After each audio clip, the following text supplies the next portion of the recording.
Hello and welcome back to Supposedly Fun. My name is Greg and I am having another moment. The Women's Prize for Fiction 2023 was just announced and Demon Copperhead, my beloved Demon Copperhead by Barbara Kingsolver, was crowned as the winner.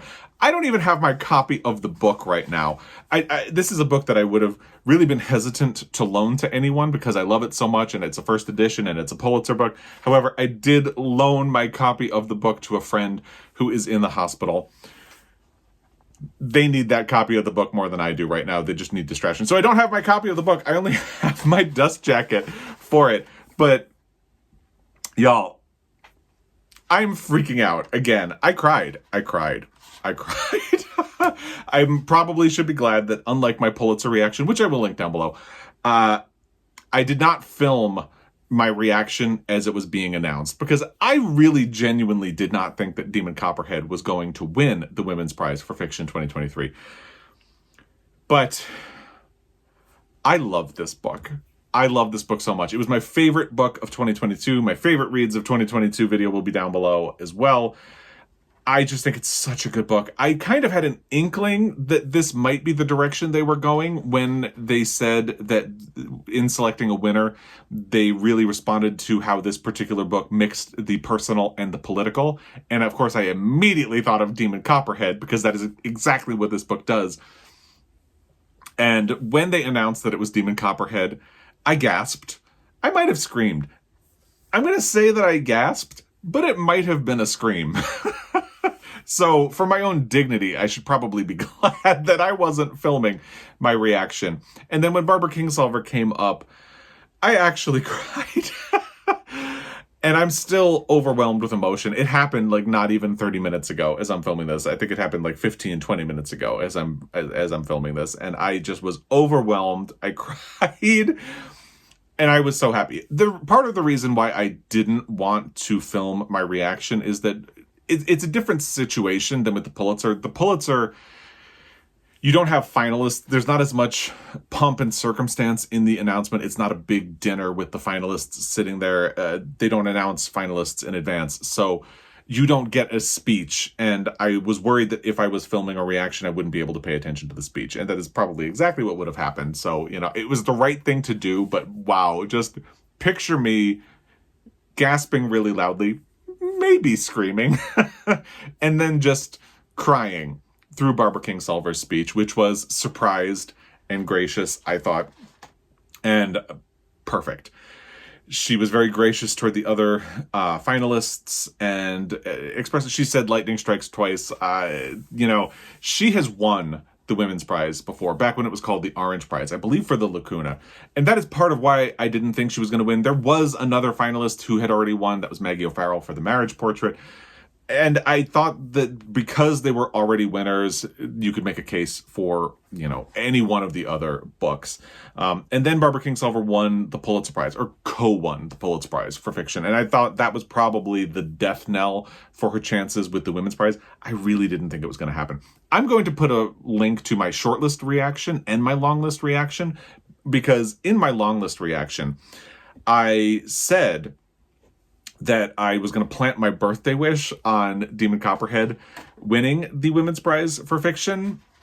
And y'all, sometimes wishes come true.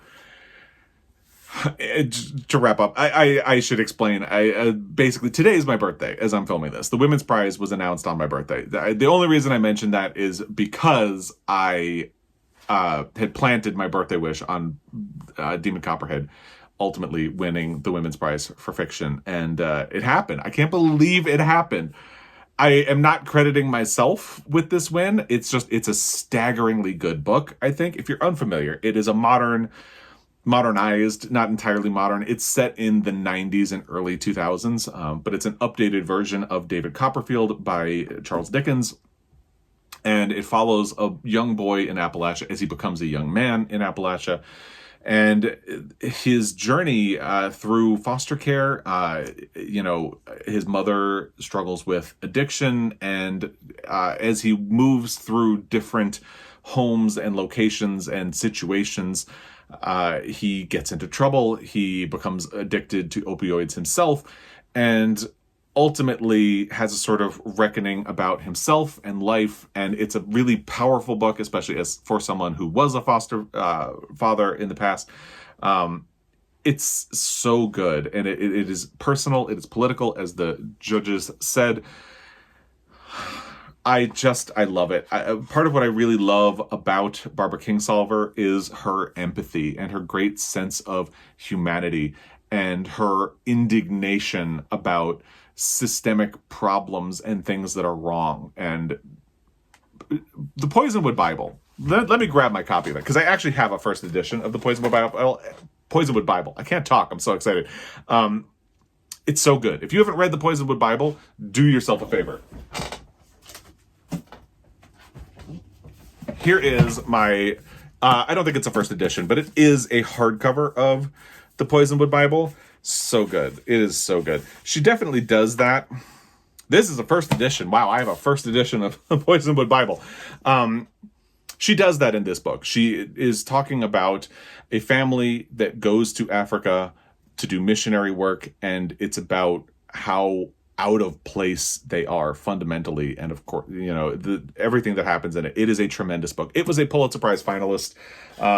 It didn't win. The Hours by Michael Cunningham is the book that won that year.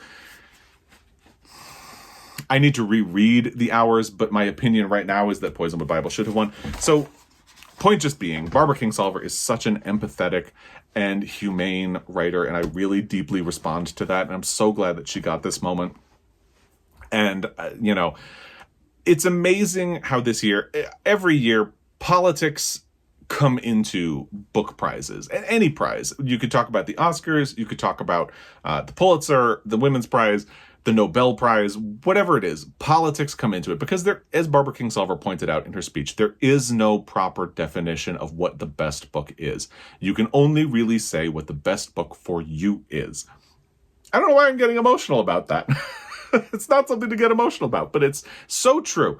And I really think this year, it's aligned so well that the Pulitzer didn't try to game the system to make a case for any book in particular. It felt like the jury really just picked the books that they liked the best, put them forward to the board, and that's how we probably ended up in a tie. I did a whole video about how we likely ended up in a tie. I'll put that down below as well.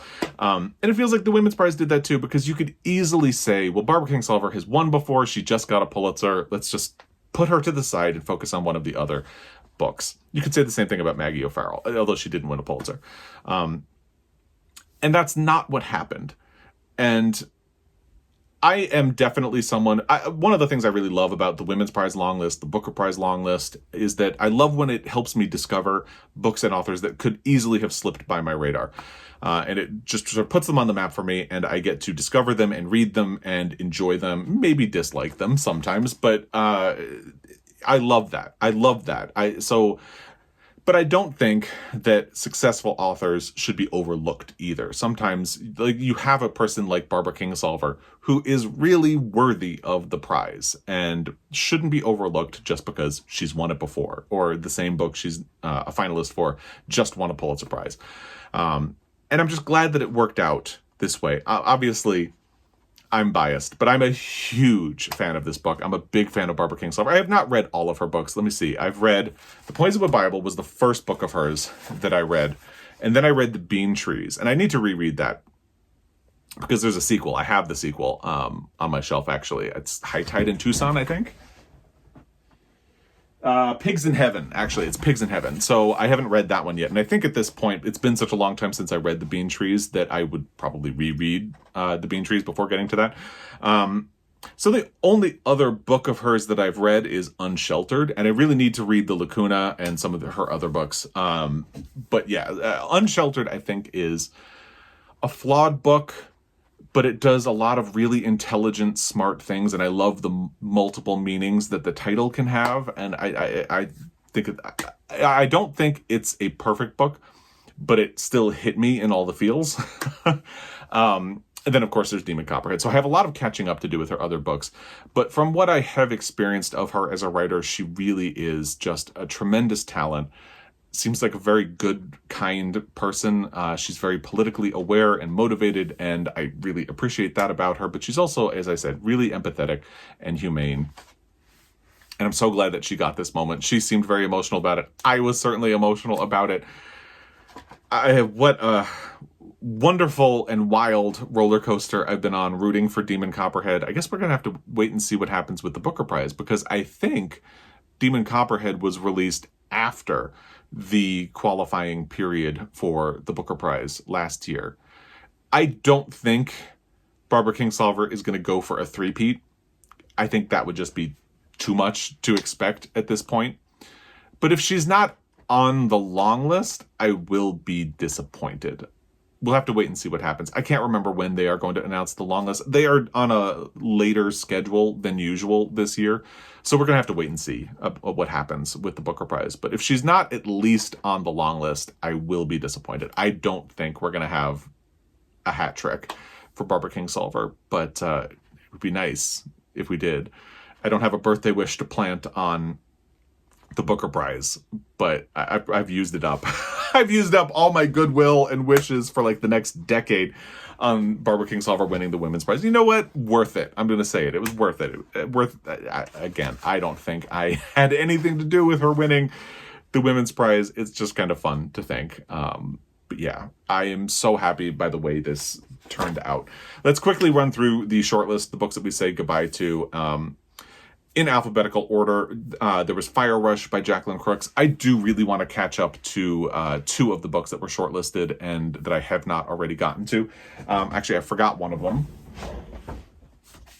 So let me just grab it so I can talk about it when we get to it alphabetically. But Fire Rush is a book I've heard some really good things about, and I would like to catch up on. It's probably not the number one book from the shortlist that I would try to catch up to, but I do definitely want to read it. And that is a perfect case of a book that I had not heard of before the long list was announced, and it could have easily gone on about its life without coming to my attention, and I'm really glad that the Women's Prize did bring it to my attention because it sounds like a really great book based on all the feedback I've had on it, and I would like to read it.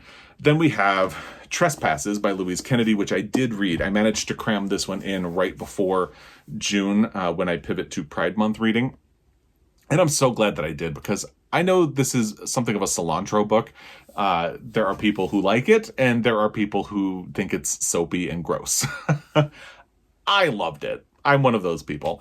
I heard somebody using that phrase, so it's a cilantro thing, recently, and I like it more than the Marmite one, or, love it or hate it. So I'm taking it. I'm going to go with it. I thought this was a really tremendous book. It could have easily won, in my opinion. I think the unfortunate thing that would have happened if it had won is that a lot of people right now would be having that cilantro debate about it, because there are a lot. And to me, I loved it, and I almost can't. Usually when people don't like something that I like, I can see why. But in this case, I'm having a little bit of difficulty understanding. Just to be honest, I'm not trying to shame anyone who doesn't like this book. That's totally fair. I am someone of the opinion that, kind of like what Barbara Kingsolver was saying, there's no best book, there's just the best book for you. And so anyone who doesn't like this book, that's fine. You're allowed. It's allowed. I have difficulty accessing that point of view. Like even Demon Copperhead, I can sort of access the point of view of someone who doesn't like this book because it is episodic. It is a little melodramatic. I mean, it's based on a book that is very melodramatic, though. So I can see the ways in which someone doesn't like it. I have a little bit more of a hard time with Trespasses and that. But that's fine. But I worry that if it had won, we would definitely be having that wild debate about cilantro. And people who love it, people who hate it, and that's the way it would have ended up being, which would have been unfortunate. As it is, I think it's a really tremendous, beautiful, sad book. It is predictable. Maybe that's part of where I can sort of begin to access the point of view of people who, I think a lot of people commented and said that they thought it was boring.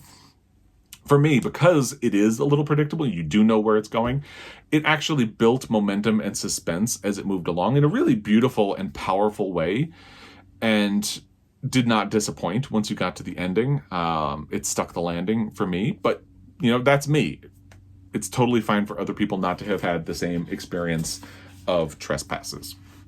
The next one is Black Butterflies by Priscilla Morris. I think of the shortlist and the 3 books on it that I have not read, this is probably the one that I would prioritize. However, there is a book from the long list that I am more excited to get to, but we'll get to that later.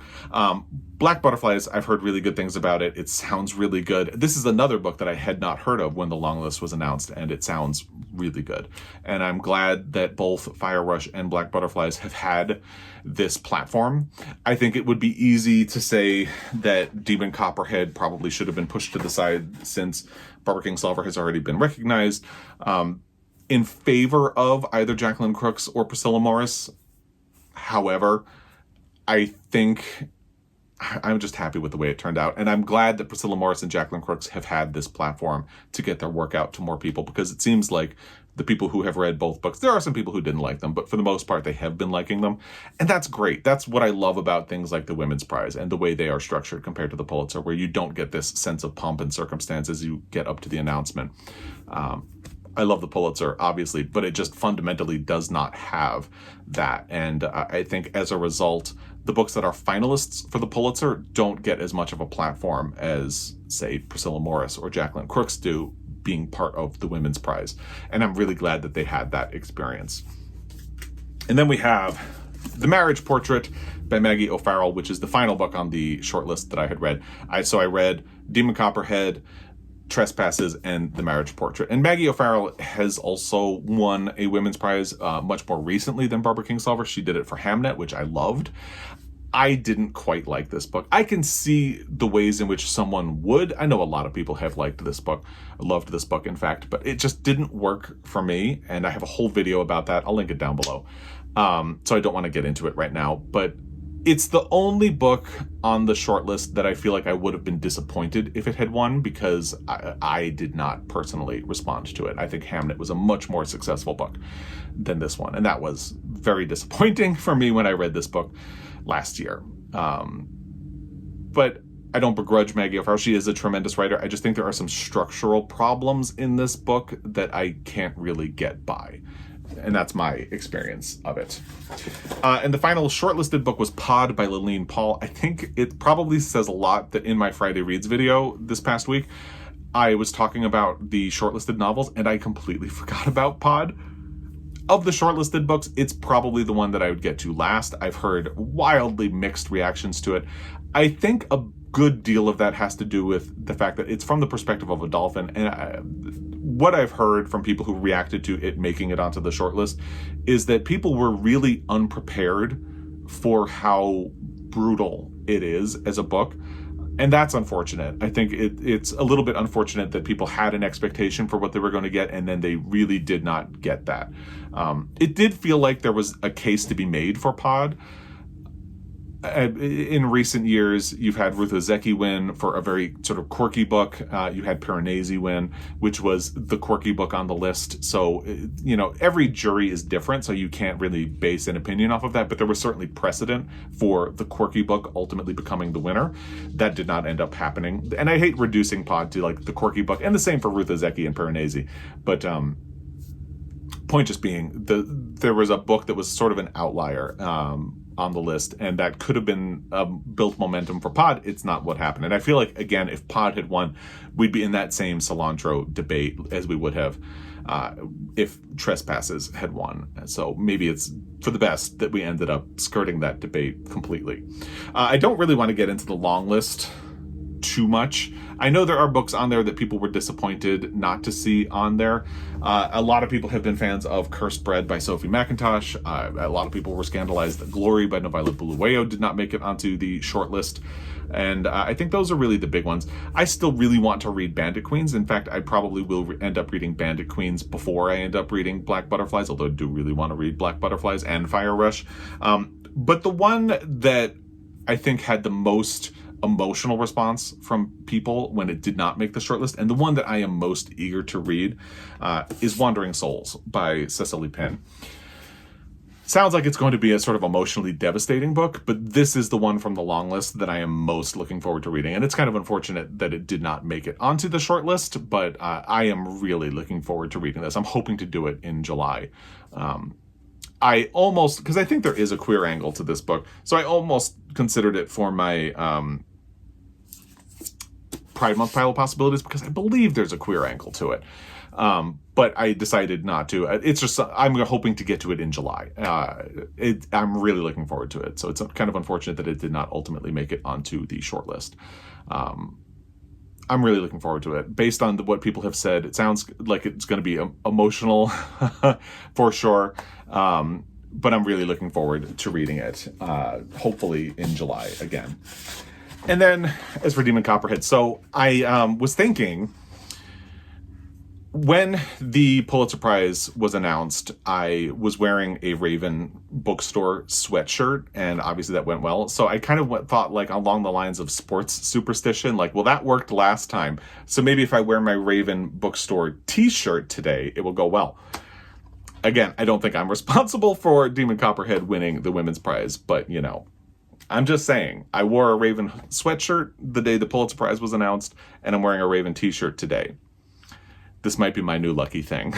And I love this t-shirt, by the way. But anyway, I've never been to Raven Bookstore, but I hope to. It's on my book bucket list.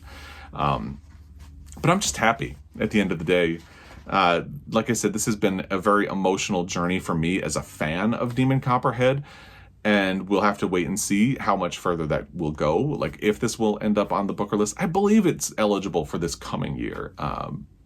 It's weird not to have a book prize that is based on a calendar year, because you end up in situations like this. And then, of course, there's like US release dates, UK release dates, and all of that. I think this was released on both, but, you know, point just being, it gets weird when you're off in the calendar, and when you have to consider a book being published on both sides of the pond. But it'll be interesting to see what happens with that. But even if this does not end up making it onto the long list for the Booker, it's been a great journey so far for me as a fan of this book. I'm so happy it won a Pulitzer. I'm so happy it won the Women's Prize, you know.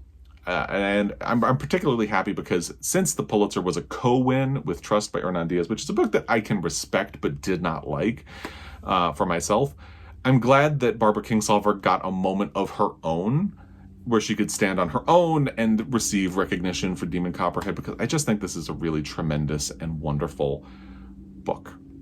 And I hope you do as well. I would love to hear your thoughts about the Women's Prize announcement for 2023. If you're as happy about Demon Copperhead winning as I am. If you are a fan of one of the other books on the shortlist or another book on the long list, or if there's something that you think was snubbed completely and did not get recognized by the Women's Prize at all, let me know in the comment section down below. Let me know all of your thoughts about the Women's Prize for 2023, and look ahead to the Booker. Let me know if you think, if you have insight, because I should have probably looked this up before I started filming, but I think Demon is going to be eligible for the Booker this year. But let me know if there's anything that you would like to see end up on the Booker list. I don't have a date for when it will be announced, but it should be coming at some point in the near future. So let me know all of that in the comment section down below. As always, I really appreciate your time, and I will be back. Until next time, happy reading.